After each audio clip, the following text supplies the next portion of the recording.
Pinasok nila kasi yung easy, hindi pala siya under warranty. Kasi you had to fix his straw. I knew it!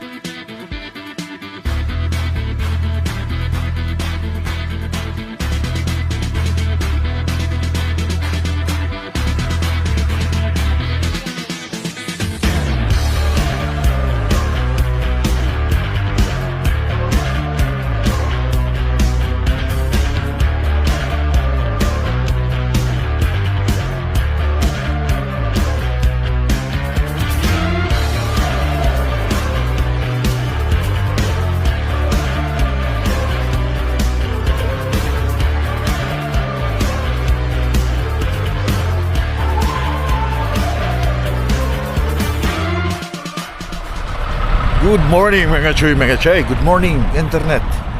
Good morning viewers. Good morning Saskatoon.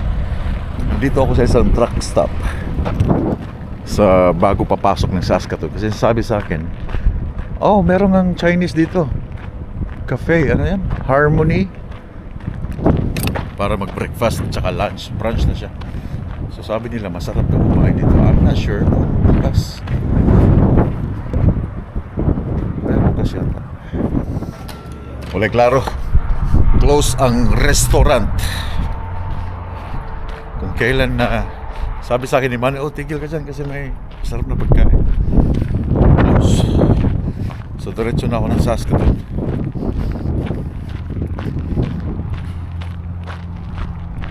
Gutom na ako.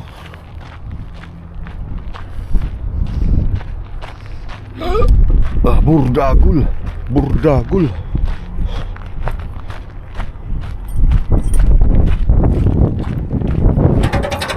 Palang ano dyan, wala nang restaurant.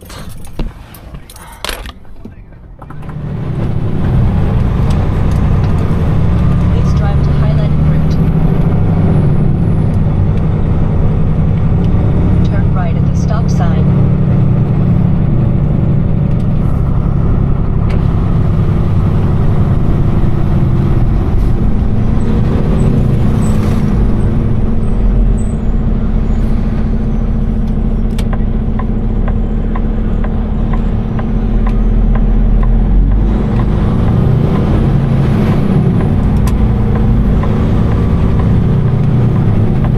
In 2 kilometers, turn right on Highway 14.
Time can make a man, careless whisper of a good friend.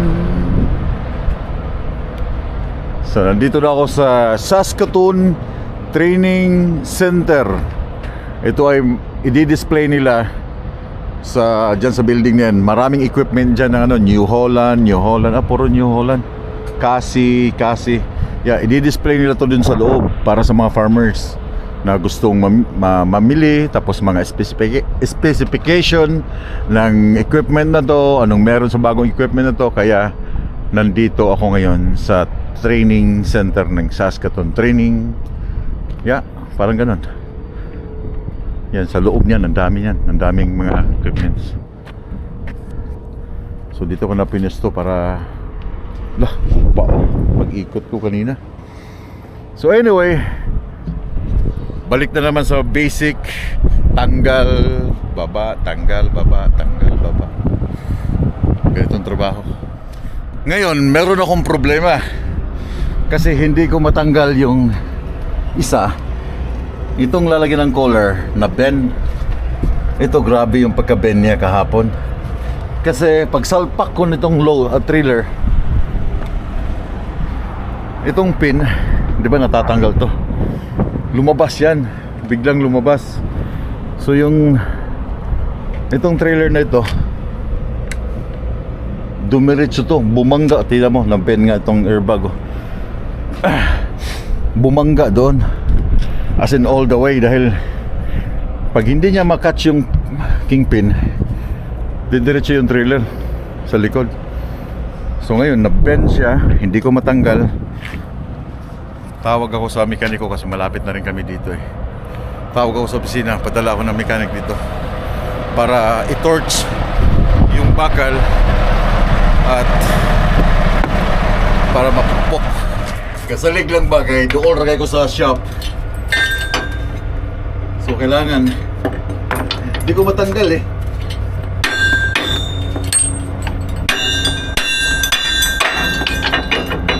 Yun o. Kasi nakaharang to. Hindi ko siya mabunot.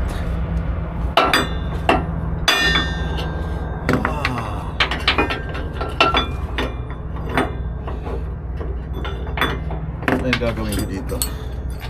Ano yung gagawin ko dito? Bakal, kailangan siyang i-torch.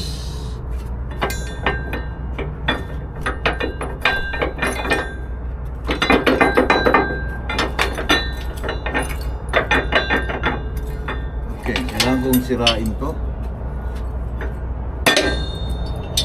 Hindi na siya masira.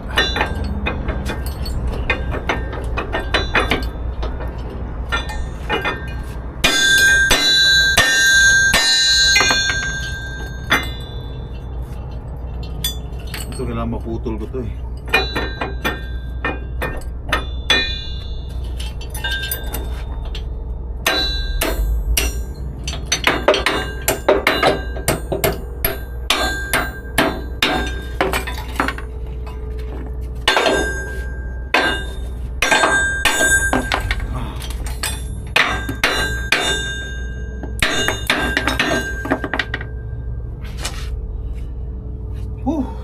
Timingan pa.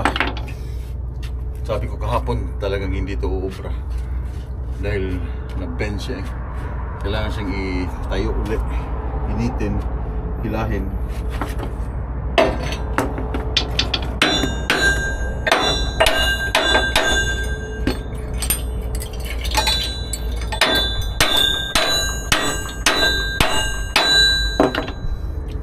I cannot do that anymore. So ang gagawin ko na lang, tanggal na mga chain.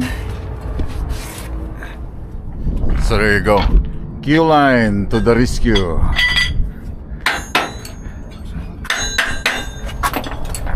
It's Ben. Oh, you don't have the torch? Oh, we can bend that one like that. I have to buy that one.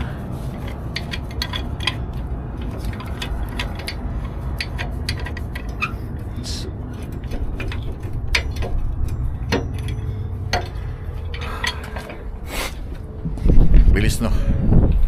Nandito na agad si Q-line. So ayusin niya yan. Tatapusin ko lang itong aking mga gagawin dito para matanggal ko na itong neck.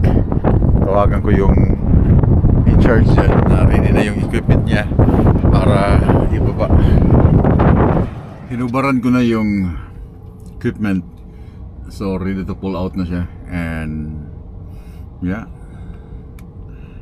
sabi na in dispatch, after you unload, bring your jeep, yung jeep, to the Warman yard and then you can head home. Going home. Okay, lalabas na ako dahil naririnig ko na yung agas-as ng forklift. Lamig pa rin sa Saskatoon. Binibira na niya ang gulong ah.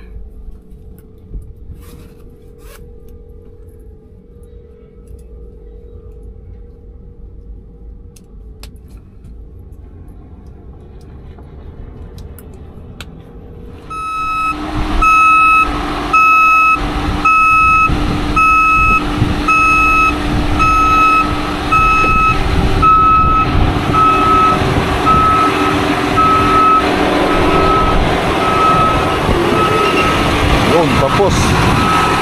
Then yung gulong na lang. All done here mga choy.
Hirap lang makatawid dito.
Time. Oh, alright. The time is up. Actually, daming load. Kailangan ko nang ibaba yung aking jeep.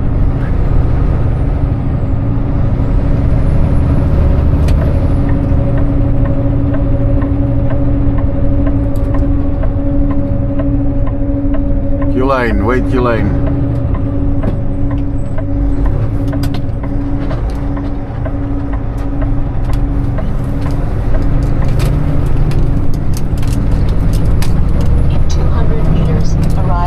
Saskatoon on the right. Daming load oh. America. Meron ba dito sa kabilang yard? Wow, tinambakan ng maraming silent air. Yan ang mga pilot cars namin, mga choy. Kita nyo? Mga brand new yan. Pero wala naman nagpa-pilot sa amin.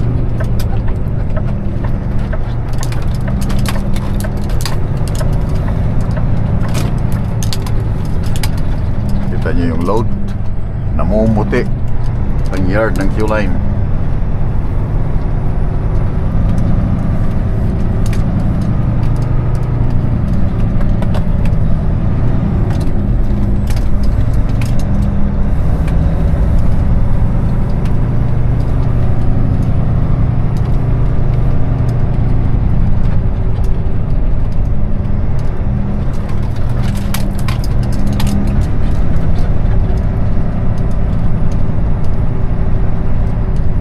Ito mga 4 deliveries na yan pag may mga gulong na. I don't know ito, ano tong mga to? Saan galing to? Dami.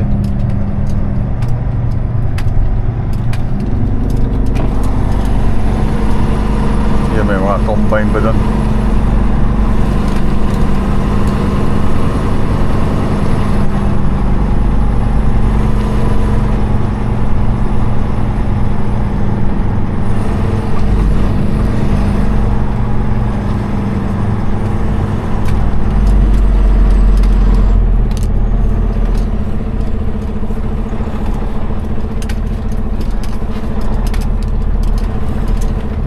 So iwanan ko ang jeep dito.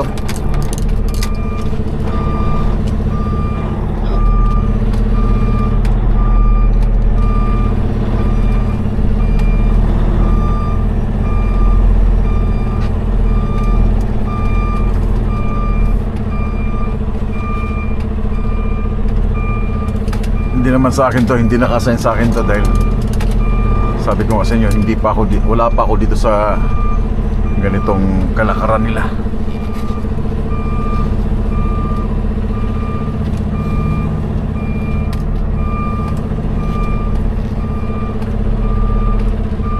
Okay.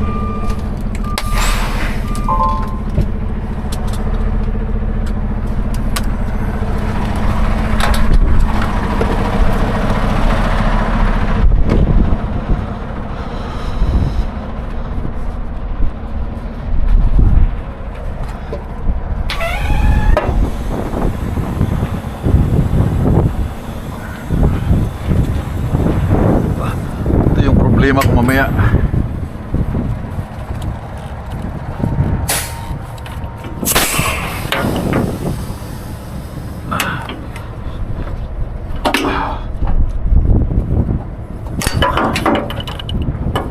Pero at least nandito na sa yard.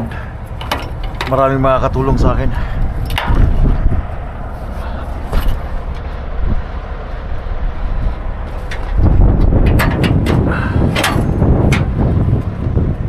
Okay, done deal.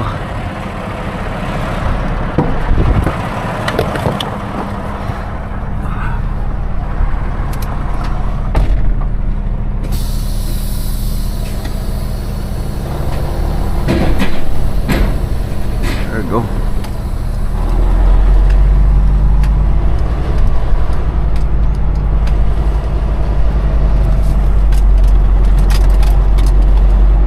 Lalagay ko dun.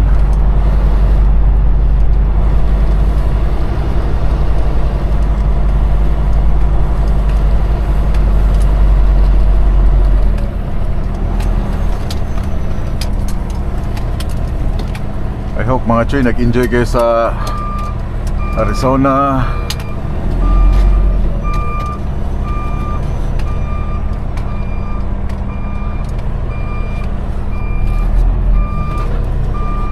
Malikot lang talaga to siya. Napakalikot. Ayan na kayo dyan.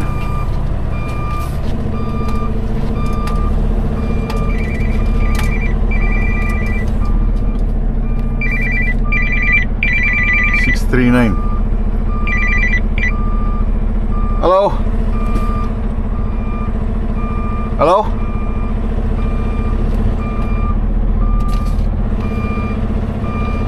Tawag ka, hindi ka naman nasagot.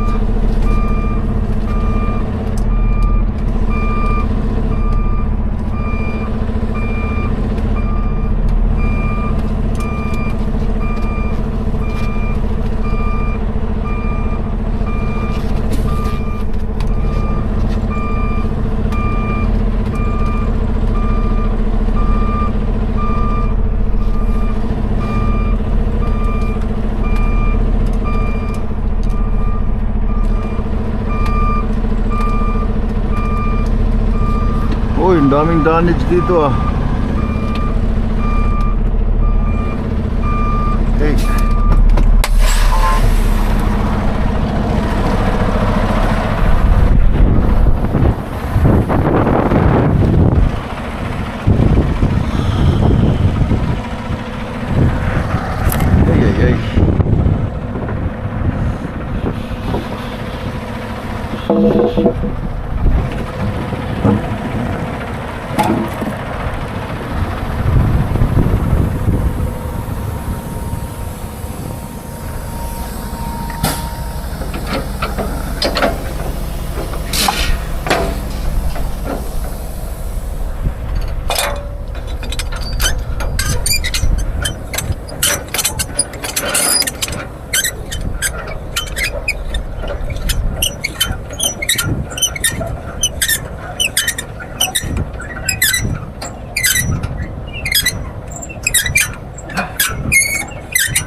Ay.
Ah, okay, same.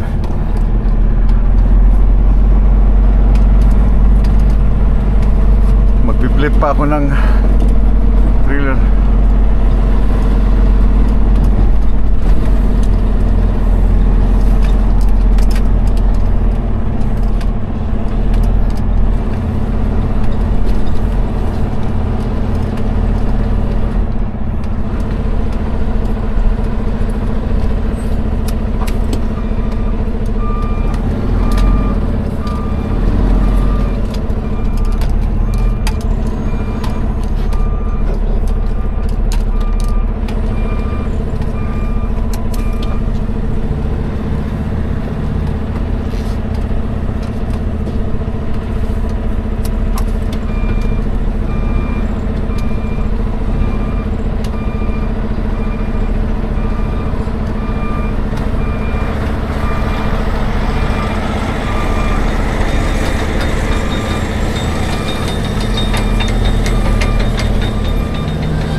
Okay, all done.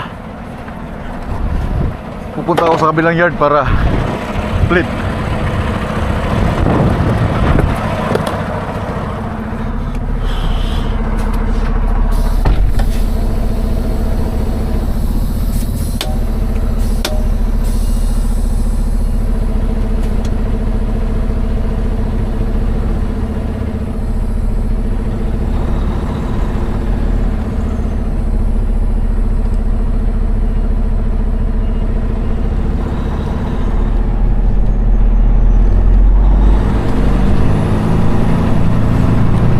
Back to RGN. Normal na RGN. Hala. Bumaba siya na gusto.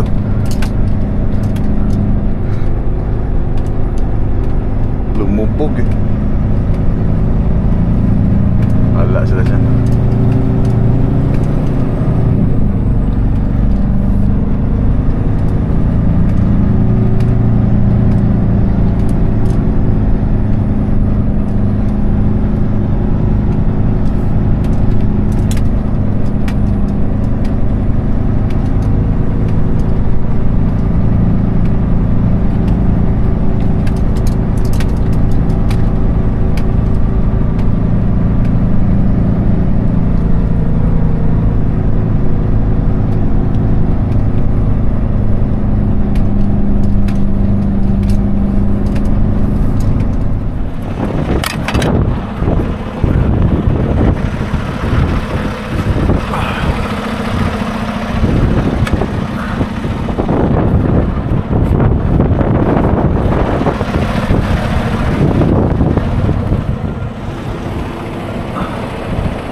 Diba, matrabaho no.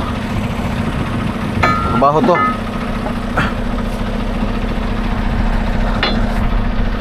Hindi siya kagaya nung front.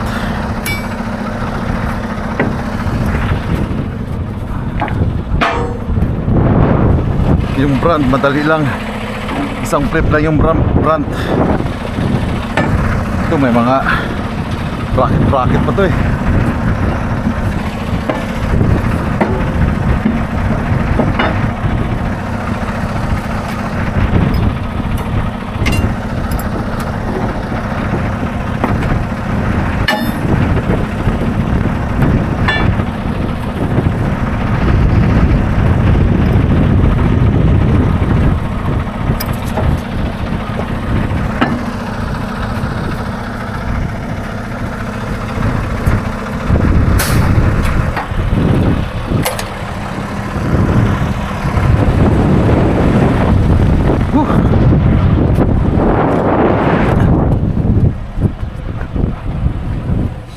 Kino, dito ako sa shop, nandun ako sa yard. Magpapaschedule ako ng aking paggawa ng truck. Walang aircon at saka may papagawa pa sila dun sa loob. Yung sa manifold kailangan palitan and then it's under siya ng warranty. Kaya papaschedule ako. So Winnipeg ko na papagawa. Dahil magbabakasyon ako. Balik ko ay after Mother's Day na. Walang tao. Na-sit up na nila yung aking trailer. Ang hirap. Nagbaluktot na, meron nang nabasag na, natanggal na welding. Ang pangit talaga ng sit up na yun. And yung truck, pinasok nila kasi yung EC, hindi pala siya under warranty. Yung compressor, hindi siya under warranty. So pinasok dito, and then yung aking air cleaner linisin. And then sa Winnipeg, ang gagawin dito sa Winnipeg ay yung aking manifold dahil merong leak yung manifold. So alas 2 pa lang, 2:30. Meron pang oras para matapos na nila yung air cleaner at saka yung aking air condition. So mag-i-stay ako dito for a couple of hours bago ako aalis ng Saskatoon. Okay. Tapos na ang track. Alas 5 na ng hapon. Bla ko rin lang. Alas 5 ng hapon dito sa Saskatoon ngayon. Nagawa na yung AC. May AC na ako. May lamig na. Hindi siya covered ng warranty na sinasabi ko before na warranty ang hindi naman pala sira yung tawag doon, compressor niya, kundi meron siyang leak or meron siyang hose na naputol. And then ginawa din nila yung tawag dito air filter, pinalitan I think. So ang gagawin na lang sa Thursday sa Winnipeg, kasi mag-o-off ako, doon na pinagawa yung track, ay yung manifold sama sa akong gingong ganina. So gagawin nila yung manifold, depende kung meron ng replacement or yung item or yung ipapalit, depende pa rin. But the good thing is pauwi na ako. Yes, pauwi na ako. Thank you Lord. 1 month since March, April 6 after ng ice road.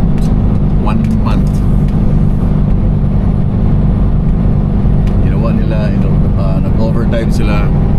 Sabi ng head mechanic, kailangan na umuwi ng driver, kaya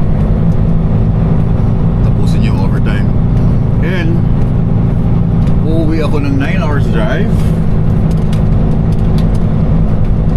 walang load.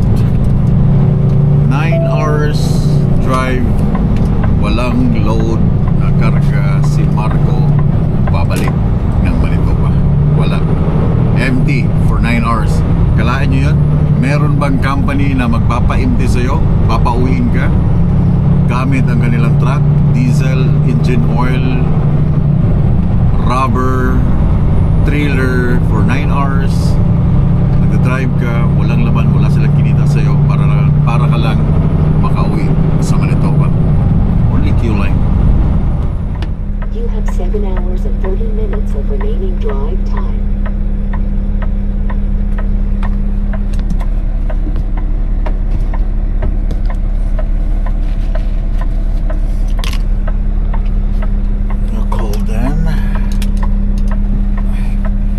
Hi guys, good morning. Dito ako ngayon sa Winnipeg. I'm home, not home. I'm here sa Peterbilt, Winnipeg. Kasi sabi ko na meron siyang papalitan ng manifold, may leak.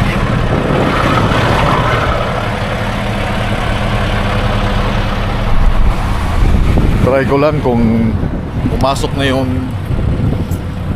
appointment, kasi tinawagan ko kanina, hindi na makita yung appointment.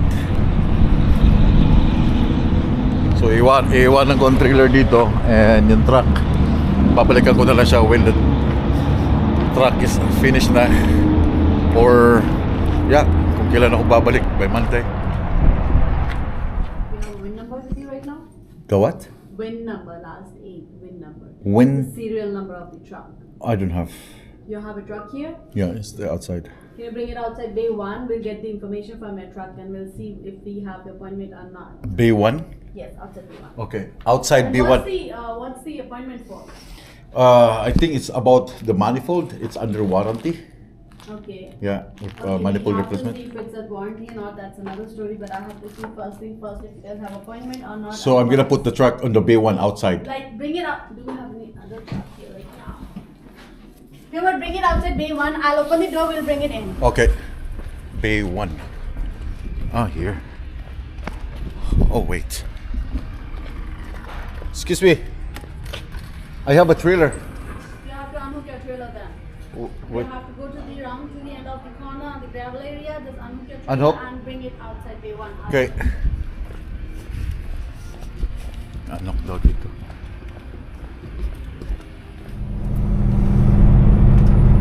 Dito ko iwanan yung trailer. That's good, safe and sound.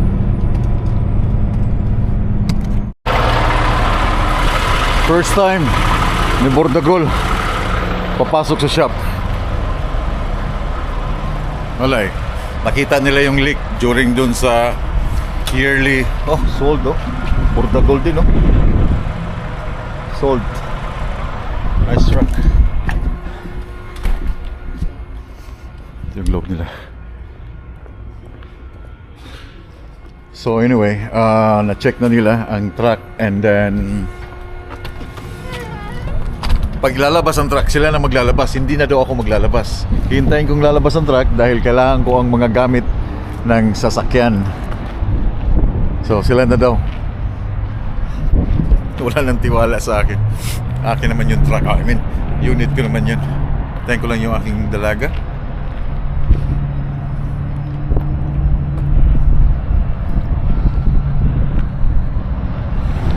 Peterbilt din ah.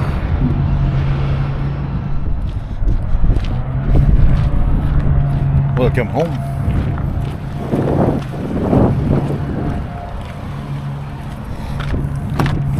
Hello. Kiss me. How are you? I'm good. Let's go. Nauna na. You're good? Ba't ang dumi ng pants mo? It's the design. Ah, design. Okay. Saan ka lalabas? Dito, walang labas dyan. Really? Nice to be back sa Winnipeg, mga choy. 1 month in the making. 1 month. Ako, ang hirap tumawid dyan natin. Kaya mo tumawid dyan? Well, I don't have a choice.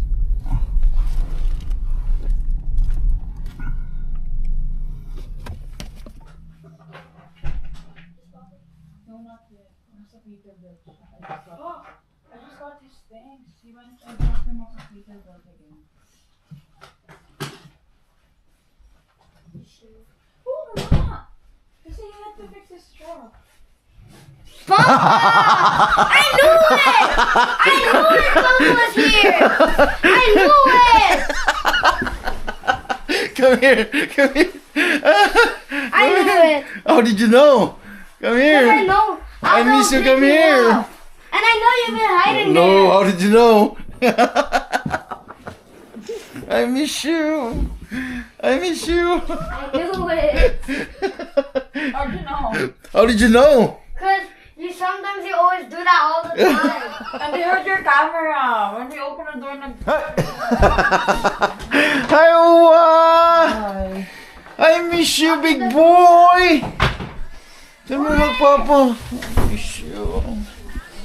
How was your school? It's okay. You okay? I love you.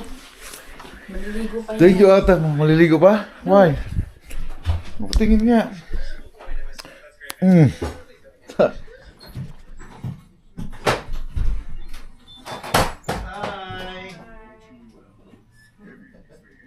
Welcome back for 1 month. After 1 month. After 1 month, you've been home. Tagal ng biyahe mo. Kumusta ang Paris?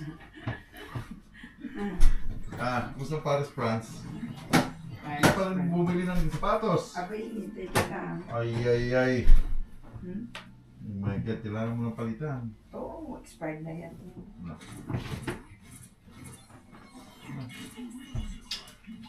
Kiss kay Mama Uwa! Ngayon po ako. Ay nako. My dear, bakit mo pinagsama? Masyadong mabigat. Yes, okay. Hindi na mabigat yan. Kaya nga pinaglagay ko dyan. Hindi, okay lang yan. Lagay mo Hindi, na. it's okay. Hindi masikwalo eh. Ay, lalo na masikip dito kasi pupunta ng washroom. Hey guys, welcome back. So, naano ko diri karon sa balay and yun nga, yung truck ay iniwan ko sa Peterbilt kanina kasama yung trailer dahil nga pinagawa yung manifold, no? Merong leak yung manifold ko. sobrang init, sobrang gamit nung excess manifold. And I don't know kung kailan matatapos. Tawagan na ako ng opisina once ready na ang truck i-pick up dyan sa Peterbilt. Malapit lang dito sa bahay yung Peterbilt, nasa may Brookside lang. Sa mga taga Winnipeg, alam nila yan. But anyway, bago ko ito tatapusin ng video sa araw na ito, gusto ko sanang i-unbox, pakita sa inyo. Una, yung aking in-order. Kung naalala ninyo, binili ko itong drone, yung ginamit sa Ice Road. Ito lang yung kasama niya, na kasi 1.5 lang yung drone. Kaya wala siyang kasamang screen. So ito lang yung gamit kong controller, and then meron siyang attachment na cellphone. So yung cellphone ko, ginagamit ko dito sa pag-connect ng drone, no? Dahil wala nga siyang screen eh. So yung may screen, pag binili mo sa combo, kasama na yung 3 baterya plus yung remote control na RC2, that's around $2,000 to 3 to 4, something like that. So ang ginawa ko lang, yung normal lang, isang battery, and then yung normal na controller, and then yung cellphone nga ang ginagamit ko sa pagko-control ng drone. Ngayon, dahil nahihirapan ako every time na gusto kong magpalipad ng drone, gusto kong mga quick shots lang na ng hinaan mo konti. Yeah, hinaan mo konti. So, mga quick shots lang ng mga drone sana. Kailangan ko pantanggalin tong mga casing, yung casing niya, no? So nag-order na ako ng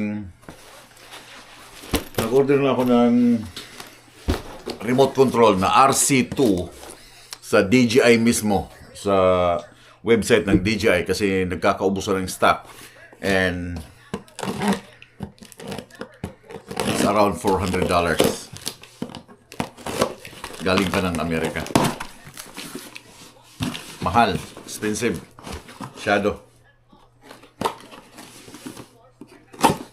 So ito ay RC2, and hindi ko pa alam talaga ang yung range niya, but may nabasa ako na abot ng 20 km yung range. Ito yung transmission or I don't know.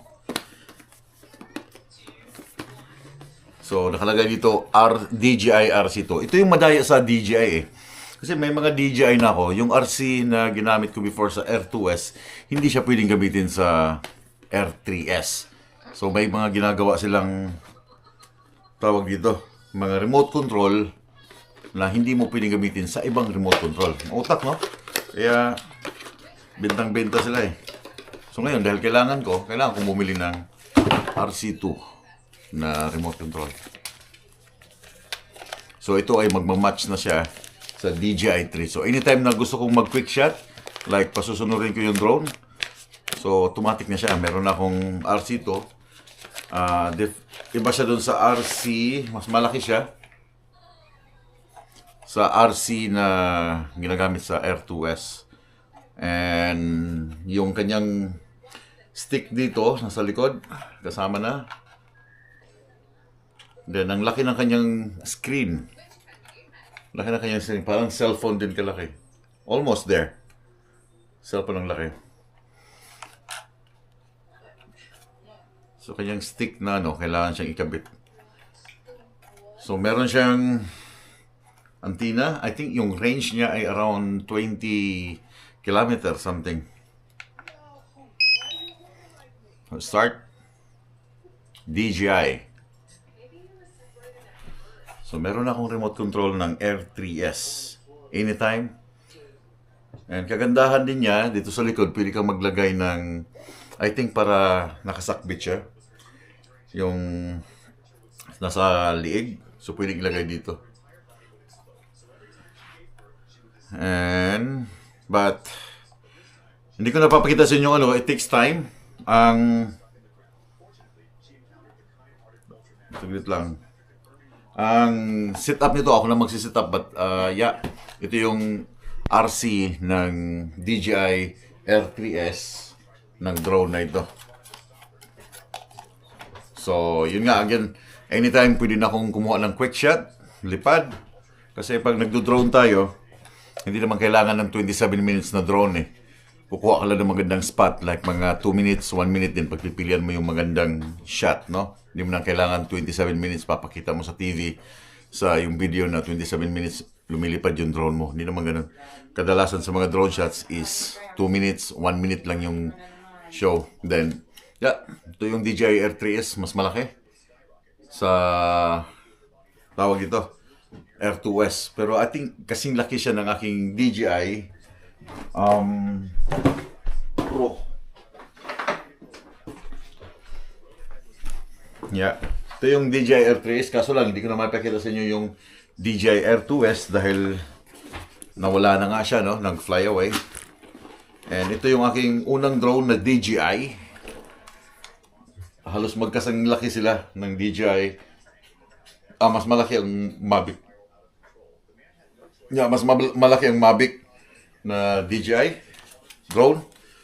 Hindi ko na siya ginagamit pero I don't know if meron ba siyang mga updated na mga software para dito dahil hindi ko na siya inoon, hindi ko na siya ginagamit. Parang ano ko na lang siya, yung souvenir, no? So, sa wings niya, sa bracket niya dito, mas malaki ang compare sa Mavic Pro. Ito ay mas malaki yung kanyang arm niya. Yeah. And then yung kanyang sensor, mas maganda ang sensor nito. Sensor nito kasi meron siya sa likod, meron siya dito sa ilalim, and then itong Mavic Pro, dalawang sensor lang, isa at saka sa front. And yung camera niya, hindi ganun kaganda. Lumang style. And yeah, papakita ko na rin sa inyo yung aking pinakaunang drone na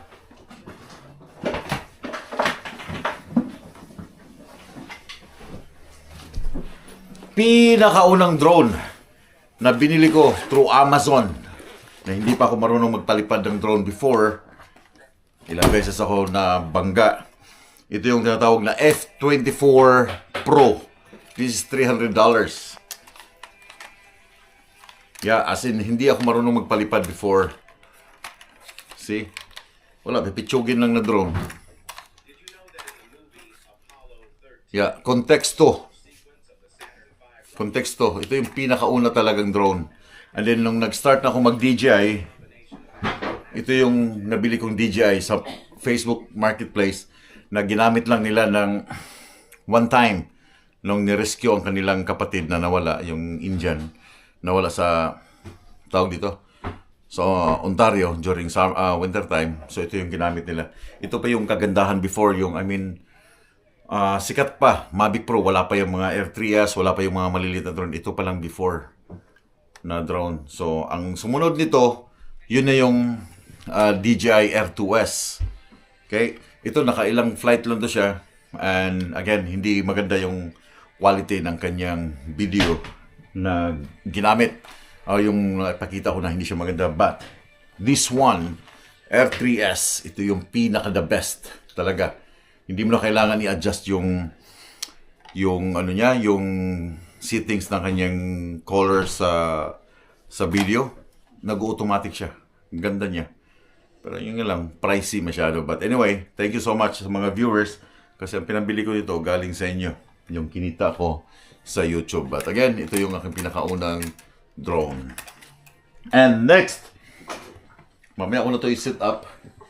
And unbox ko na rin sa front ninyo yung aking points sa Loves truck stop. Diba, lagi ako nang re-refuel sa Loves. Then, meron na rin ako mga points sa Flying J. Pero, pag-iisipan ko pa kung anong kukunin ko doon kasi kailangan kong magamit eh. Then, God bless you. God bless you. So, ngayon, dahil dami ko ng points doon, umabot ng 30,000. Tapos yun nga, nakita nyo sa last video, I think the previous video, na merong sale na headset, which is ang Garmin, napaka-expensive niya. $400 kita nyo yung price. Nag-sale siya ng $149. So, ginamit ko yung aking points para makuha ko tong Garmin. Kasi nga, madalang tong mag-sale sa Loves. Napakadalang. And every time na mag-sale yung Loves, laging $149 yan. Just like dun sa Relo, na Garmin, ang original price noon is $349, I think, something like that. Pero nag-sell siya 149.99. No, 150. So, tsambahan, dahil kailangan ko rin ng, itong binabantayan ko talaga na kung kailan siya mag-sell. Nagkataon, nandun ako sa Post Pulse na nag-sell, pero nag-iisang piraso na lang siya. And, first time kong i-unbox sa inyo, hindi ko pa talaga siya binuksan, hindi ko pa na-try kung anong hitsura ng Garmin na Diesel Headset 200. Okay? Bala ko sana parapol ko na lang, pag-gift ko na lang siguro. Pero I need it. Kailangan ko siya sa biyahe. Halos yung mga points ko sa gas station, sa pagre-refuel, napupunta lahat sa headset. Papansin niyo. Napupunta lahat sa headset. Hindi ako mahilig dun sa mga maliliit. Dahil, I don't know, mas gusto ko yung malaki dahil meron siyang noise cancelling. Alam niyo yung noise cancelling? Kahit maingay sa labas, pero hindi maririnig ng kausap mo yung sound outside ng ano. So, yung kagandahan. Noise cancelling. So, here we go. Oh, laki niya. Yeah. The brand is Garmin. Okay? Napakaganda. Wow. Tapos dalawa siya, pero hindi mo siya pwedeng gamitin as dalawa while nagde-drive ka. Bawal yan. Okay? Okay lang siya, pwede mo gamitin as music. Pag nakatigil ka, pwede mo siyang gamitin as music. Pero napakaganda. Ilagay, suot mo sa tenga. Shoot na shoot yung tenga mo. Oh, yeah? Sabi ko sa iyo the brand is good, the price is good, nakasell, natsambahan, ni Marco, akin na. Ang ganda. Tapos ito, magko-connect na to siya. Magko-connect na to siya sa mga gadgets mo. Pwede siya i-connect sa GPS, kasi Garmin yung GPS, at saka yung relo ko na Garmin din. Tapos ang dagway ko, para nang si Garfield. Garmin Garfield. Ang ganda niya, oh. Talagang, kung ito lang, tanggalin ko lang. Pag nagda-drive, ganito lang talaga. Ang ganda ng cushion niya. Ang ganda, ang lambot. Cushion niya. Pag nagda-drive ka, ganito lang talaga. Okay? Hindi ka pwede mag-drive na dalawa yan. So, pwede mo siyang ibaliktad. Kasi na 180 degrees naman tong kanyang boom mic. So, pwede mo siya ibaliktad. Pag may pilot ka, para marinig mo yung mic ng pilot, pwede siyang ganyan.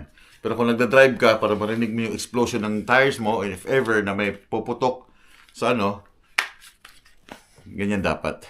Pero napakaganda sa tenga. Yung cushion niya, napakaganda. Soft. Then shoot na shoot yung tenga mo. And then yung mic niya, yung boom mic, 180 degrees. Okay, baliktaran. Kaya napakaganda to. Pero hindi ko pa siya na-try dahil ngayon ko lang siya binuksan sa harap ninyo. Susubukan ko siya once bumalik ako sa highway. Pero, yeah, again, thank you so much sa Loves dahil may mga pa-sell sila sa mga gadgets na kailangan ng mga driver just like this one. Then ito pala, I think, okay, na-expand siya. Meron siyang masyadong malaking ulo mo. Pwede mo siya expand. And then, power on. Volume, ang volume nandito. Okay, nandito yung on and off, charging point, Type-C, then power on button. It's here. I don't know if nakikita nyo, it's dark. And connects sa Garmin here. May mga connections. Pero maganda siya. Pati yung cushion niya dito, masarap sa ulo. Hindi siya masakit. Yung mga nakita nyo previous kong mga boom mic, yung America, sakit nun. Tumatama siya ganyan, no? Iniipit niya ang tenga mo. Ito, shoot na shoot yung tenga mo sa loob. Ang ganda na pagkagawa na. Kasi una iniisip ko, baka the same doon siya sa aking mga boom mic na iniipit ang tenga. But this one, maliit lang siya ng konti nung ginagamit ko na nakuha ko ng 149 din na kulay parang gatas. Maliit lang siya ng konti pero shoot yung tenga mo. And then kagandahan, itong dito na cushion, dito yung sa ulo, dito sa gilid. Okay, para na akong call center ng Garmin. Thank you for calling Garmin. How can I help you? Di ba? So, yan. Ang aking mga na-unbox sa harap ninyo, isang Garmin Diesel Headset 200. The original price is almost $400 or $450 sa America, USD, and sa Canadian is $499. I think nakita ko last sa Petropas, but that was Diesel 100. Ang ano niya, spec niya ay diesel 200. So maraming mga brand ng Garmin na headset, hindi lang ito. So nag-iisang piraso, nakuha ko gamit yung points. And again, itong isa, ang tawag dito ang RC2 ng R3S. And I would like to thank you guys sa mga viewers, sa mga hindi nag-i-skip ng ads. Kaya nabili ko tong drone at saka itong aking RC. Thank you sa inyong lahat. Okay? Galing to sa inyo. Daghang salamat. So mag-spend muna ako dito ng, I think babalik ako by Monday na. And sa mga mommies, mga tita, mga lula, lahat po na may mga anak, Happy Mother's Day po. Advance sa inyong lahat. Happy Mother's Day po. Saludo po ako sa inyo. Maraming salamat. And I'll see you guys on my next video. Pagkaping mutanan. And have a good weekend. Good night.